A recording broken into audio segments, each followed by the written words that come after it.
Hello, my name is Nutan Sharma and you're watching ThePrint.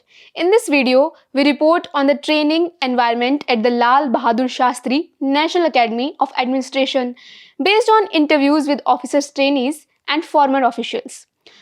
After 4 years of preparation, 2 failed attempts and 1 interview, S finally walked through the gates of India's most powerful classroom. We spoke to her and we are calling her S to protect her identity. When she finally walked through the gates of what many describe as India's most powerful classroom, high in the hills of Mussoorie stands the Lal Bahadur Shastri National Academy of Administration or LBSNAA. This is where every successful UPSC candidate begins their journey as a civil servant. For us, the dream came true in 2023. She says the first phase of training felt exciting. The corridors were full of chatter. Hostel rooms echoed with laughter. Debates ran late into the night. Days were packed with lectures, field visits, and activities meant to prepare young officers for life in the districts. But when trainees returned from their district training, the mood changed. As told ThePrint, no device zones appeared. Photos were discouraged. Memos, warnings, and punishments became part of the daily life. It stopped feeling like an officer's academy and started feeling like a boarding school. Today, S is posted as a sub-divisional magistrate. Former trainees say rules and discipline were always part of life at LBSNAA, but they believe the atmosphere has changed. They say small mistakes now lead to big consequences. Marks are cut, hostel rooms are checked often, and the distance between trainees and faculty has grown. A former director of the academy warns about training driven by fear. He said, if officers follow rules only because they are scared of punishment, they may hesitate to take responsibility when they face real problems in field. At LBSNAA, the director and course team shape almost everything, from the classroom and the guest lectures to field visits and daily campus life. Some recent batch officers say their experience was very different from what seniors once called a golden period. Many say they were simply waiting for the training to end.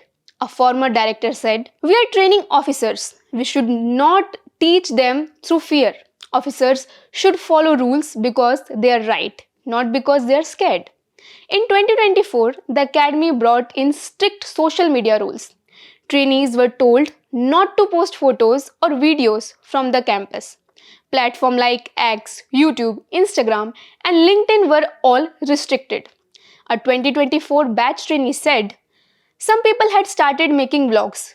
Notices were put up. Now, no one clicks pictures or posts from inside the campus. The rules do not stop with trainees. Families visiting the campus now need multiple permissions, and photos are not allowed during visits. Phone use has also been limited.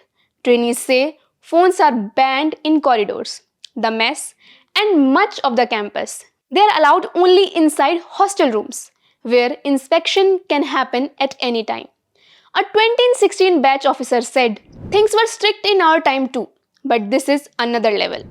Many trainees talk about memos. They say some days more than 40 memos were given out for being late by a minute, for talking in corridors, for wearing a tie in the wrong way, for speaking in class.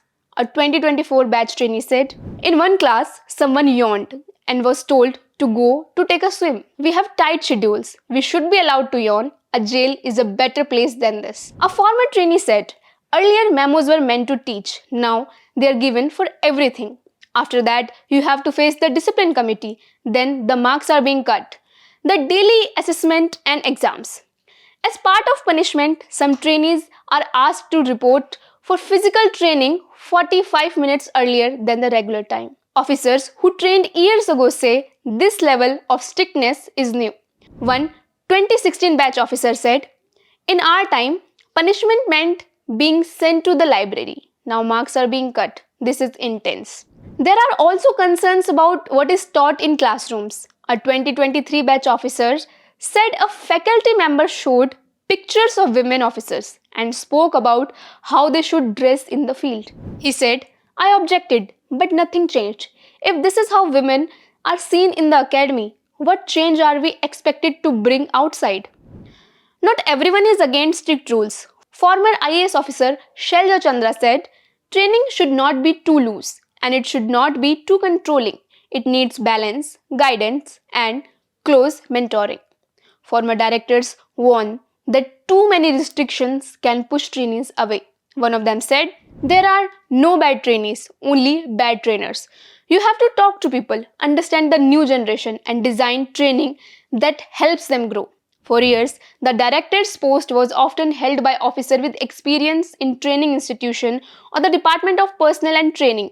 Several former directors, including Upma Chaudhary and Sanjeev Chopra, brought extensive administration and training experience to LBSNAA. Some officers also point to growing elitism within the academy. Faculty members keep telling trainees they are the cream of society, said one officer. One of the core objectives of the government is to remove colonial elitism from the bureaucracy and society. It is time to introspect whether this elitism is being curtailed or nurtured in these foundation courses. LBSNAA is where India's future administrators are shaped. The question many officers are now asking is simple.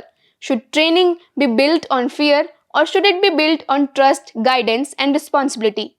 Because the way officers are trained here will shape how they serve the country outside these gates. Thank you for watching, and for more such stories, please subscribe to The Print.